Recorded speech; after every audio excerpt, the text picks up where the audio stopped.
This clip is brought to you by Within You Supplements. No bullshit, no fillers, just great tasting supplements to help your performance. Enjoy this clip. What about the power of a coach? You know, your coach says, Andrew, you know, I want you to do this photo shoot. It's going to be badass. And you're like, okay, what are the things I need to do? And the first thing he rattles off is like, you're going to do fasted cardio. It's going to work amazing. It's going to strip body fat off you quick. You're like, all right, you know, and you go and do it. You believe in the coach.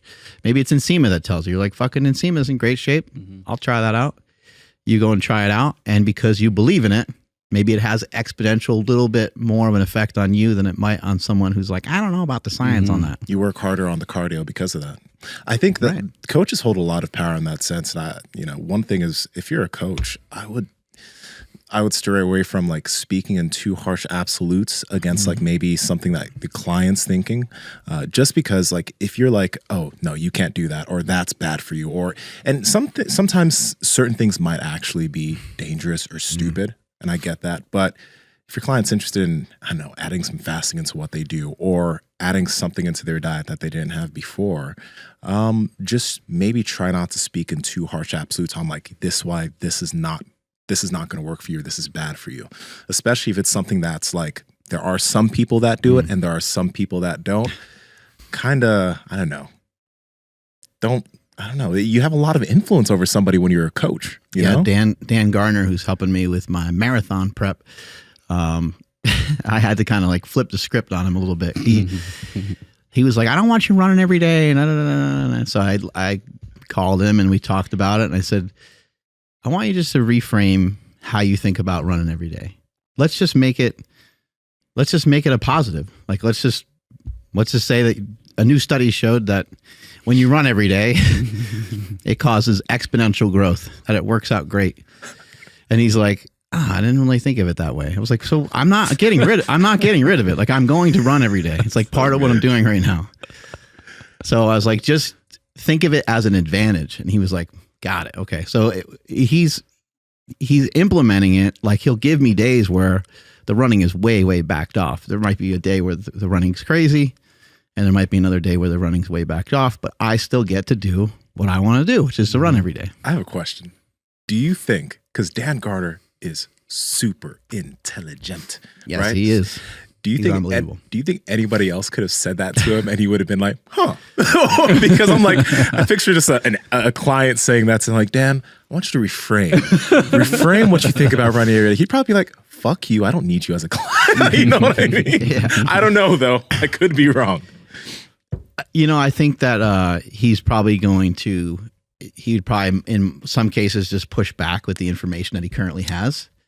And if he was, like, let's say he was working with a fighter, and let's say a fighter lost his last fight, and the fighter's not in a good spot. You know, Dan Garner works with Andy Galpin. They have a business together where they help a lot of professionals. And so, you know, if you have things where you're like, hey, you know, you already had an opportunity to try that, and it didn't really work great for you, so let's maybe move on. So yeah, I mean, he might have given more pushback to some other people, but with me, it's really cool because he knows a lot about me. He's been following our podcast for a long time. He's been following a lot of this stuff for a while, and he knows I know quite a bit about training. So we go back and forth on different ideas, whether I'm pushing too hard or pushing too little, or. But the cool thing is that he's open-minded, and so when I make a suggestion to him, he's like, yeah. He's like, that's not the way I did it. That's not the way I would recommend everyone to do it. But he's like, I don't know. Maybe this will work amazing for you. No, that's really awesome that he's that open-minded about that. And I mean, one thing that you mentioned that he said to you is that he's very surprised at your recovery. Because what is today for you as far as running every day? Do you know what today's number is? I think I'm getting in like the 160s or so. 160 something days of running. And obviously, you know, some days are harder than others. But he mentioned to you that your recovery is something wild in terms of like how fast you're being and how you're handling this mileage too. Yeah. It's like, I wonder why that is for you, why you're able to handle so much volume. Well, I mean, it has to be partly your recovery, but that is pretty crazy. Are you speculating I'm on performance-enhancing drugs? Hey, I don't know what other stuff you're on other than whatever you've mentioned you're on. What's going on with the show? This show used to be great. Remember that, Andrew? We're trying to out you. Yeah. It can't all be that though. Like your years of training, you've done a lot of shit. You know? So no, it's I think in training and in trying to make yourself better, you have to be really honest with the stuff that you're doing, and you have to learn how to feel stuff. And it takes a while to even learn how to feel something properly. So for me, there could be some part of being a little naive to running since I'm still new to it. Like maybe there's certain things that like I just maybe there's things I'm just kind of accepting to feel a certain way. Like, oh, this is going to be kind of difficult. My legs are going to get kind of tired.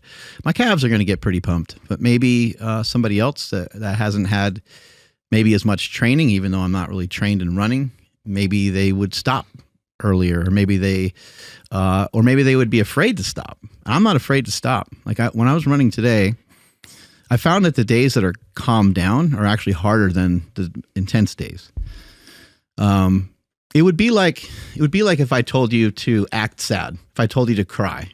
You could cry, but if I told you to be yourself, it would be more difficult, right? Like if you told me to be myself? Yeah, if I told you, hey, we're going to do this scene and you got to be yourself, you'd be like, I don't even know where to fucking start with that. Yeah, actually, that'd be pretty hard. It would be like more difficult. So I found like the more like hype that you need for something, the easier it is for me, because I feel like I can express that pretty good. Like if I need to run faster, I can put more force in the ground. I can run faster. But if I'm supposed to do something kind of calmly and real chill and just like, hey, go do you, go run, whatever speed you end up running at, just stay at that. And I'm like, I don't know what that means. So you got to spend a lot of time doing these things, and then you start to learn, okay, when I'm running hard, this is the speed I run at. When I am running at a real moderate pace, this is where I'm going at. And you can learn that through lifting, and you can learn that. I think at this point, I know a lot about my body, and I know about how much recovery I need. I think I have a good idea of how things should work. And the smallest things are like unacceptable to me. Like I had my pinky toe when I did the 20 miles the other day. It was bothering me a lot. I kept looking at it and I'm trying to I'm like putting readers on and shit. And I'm like trying to examine it. And he's like, what are you doing? I'm like, I think there's something wrong with my pinky toe.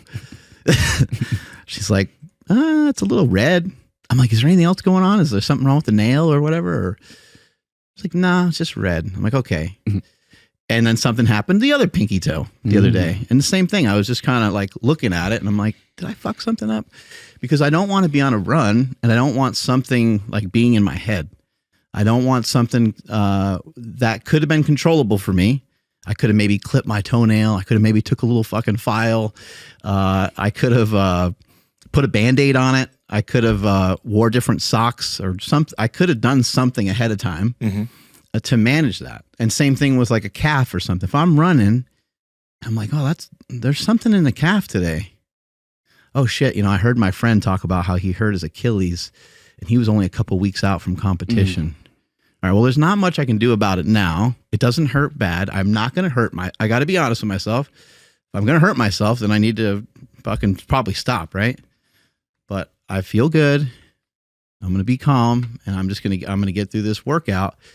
But I'm going to go home and I'm going to check on this fucking thing and see what's going on. I'm going to do myofascial release. I'm going to call up my buddy Oscar and see if Oscar can help me work on my feet and work on my calves and get all these different things worked out. Let's find the root cause of it. Power Project family, we appreciate you checking out this clip. Check out another one. Just go check out another one. Or comment down below and let us know what you liked about this one. But we love you guys and we're going to keep bringing you the heat. So comment, subscribe, and all that good stuff, okay? Peace.